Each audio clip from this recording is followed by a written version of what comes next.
In 2008, my grandpa passed away. About a year later, I was walking home from my friends one night. It was about 2 a.m. and there was a bike path behind their house.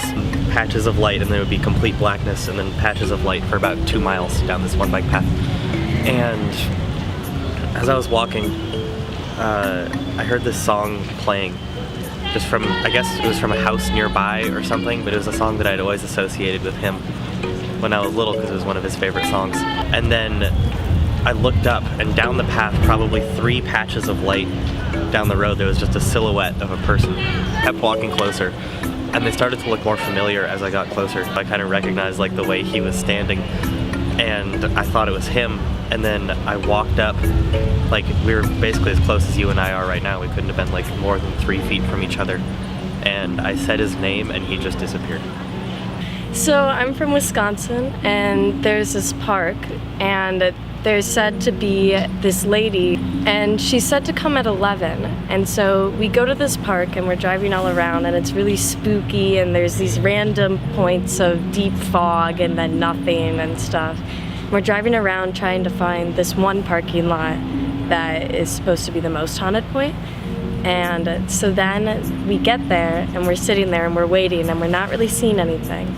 And there's said to be a flashing light in the woods, and there was this light, and my friends were saying that they saw this figure and stuff. But then we were sitting there, and the fog just started getting thicker and thicker, and the car was completely turned off. And it was a minivan, and it had a movie player, and all of a sudden it started to like try and turn on, and it just felt weird all around us, and it was making the noises like a CD trying to turn on. And then we were like, oh, let's get out of here. Okay, so one time I lived in a house a few years ago, and my sister would swear that it was haunted. She lived in a room like outside the house above the garage, and she would always say that she like heard people talking. And I never believed her, except one day I was home alone and the cabinets would like rattle, and we actually did some research at the house, and it used to be for like satanic ritual meetings. And if you lifted up the carpet in my brother's room, they had like drawn on the floors different things, but we didn't know what they meant. And that's my ghost story. When I was about 13 years old, there were these families, we'd all hang out together, 4 families, each family had 3 children. Being on the cusp of teenage years, we were tasked with babysitting all of the younger kids in this cottage in the woods in northern Michigan, and all the adults, all our parents went out for the night for drinks or something, and we were playing Parcheesi, I think, when a computer, a laptop computer, one of the fathers of the 4 families, off to the side, started typing on Microsoft Word.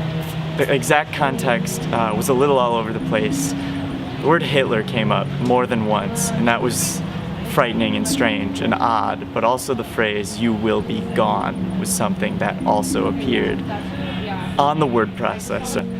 When the parents got back, it had stopped, but all of the words were all still there.